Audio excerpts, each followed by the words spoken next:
Assalamualaikum warahmatullahi wabarakatuh. Perkenalkan saya Ervita Aprilia dengan NIM 28920500040 dari Prodi Manajemen Bisnis. Dosen pengampu saya Ibu Merintan Berliana Simbolon. Di sini saya akan menjelaskan beberapa rangkuman dari materi untuk tugas UTS semester 5 ini. Pengertian anggaran dalam pengelolaan perusahaan. Manajemen menetapkan tujuan, goals, dan sasaran atau kita sebut objektif, dan kemudian membuat rencana kegiatan untuk mencapai tujuan sasaran.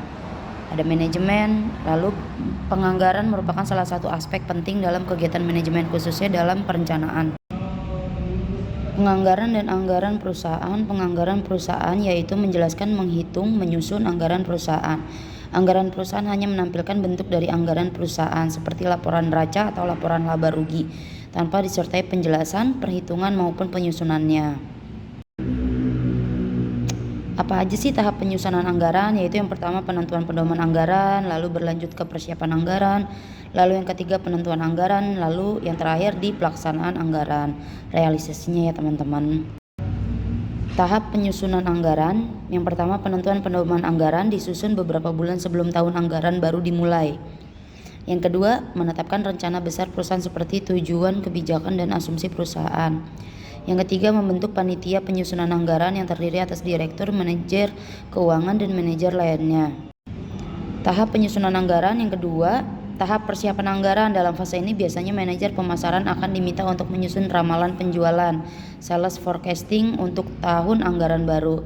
Yang ketiga, penentuan anggaran. Dalam fase ini akan diadakan rapat dengan semua manajer beserta direksi dan direktur. Di tahap persiapan anggaran itu biasanya plan si marketing ini akan membuat apa, strateginya seperti apa, itu dijelaskan di penyusunan anggaran.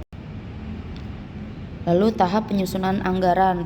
Yang keempat, pelaksanaan anggaran. Untuk kepentingan pengawasan, setiap manajer wajib membuat laporan realisasi anggaran. Setelah dianalisis, kemudian laporan realisasi anggaran disampaikan kepada direksi.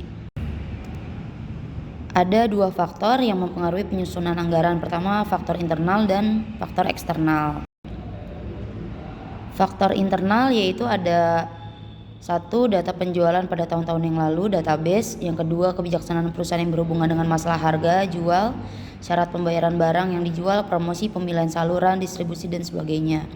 Yang ketiga, kapasitas produksi yang dimiliki perusahaan. Yang keempat, tenaga yang dimiliki perusahaan.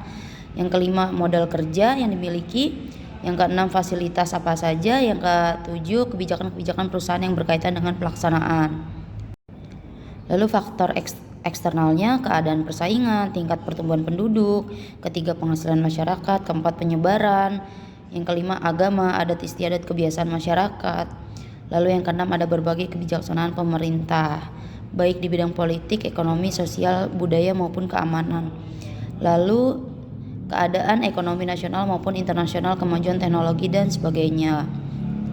Tujuan penyusunan anggaran. Yang pertama, sebagai landasan yuridis formal dalam memilih sumber daya dan investasi dana. Yang kedua, mengadakan pembatasan jumlah dana yang dicari dan digunakan. Yang ketiga, merinci jenis sumber dan investasi dana agar dapat mencapai hasil yang maksimal. Lalu, merasionalkan sumber investasi dana agar dapat mencapai hasil yang maksimal.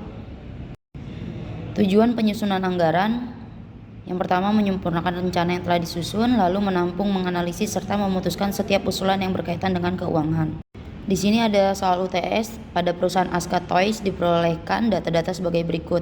Harga tersebut belum termasuk PPN 10% dan riwayat penjualan periode 2015 sampai 2020 yang berhasil diperoleh tim anggaran dan akan dijadikan sebagai data anggaran penjualan adalah sebagai berikut. Jadi ini harga tersebut belum termasuk pajak pendapatan ya teman-teman. Lalu di sini ada database dari data penjualannya dari 2015 sampai 2020. Produk mainannya ada ular tangga, ada ludo, ada mini kitchen.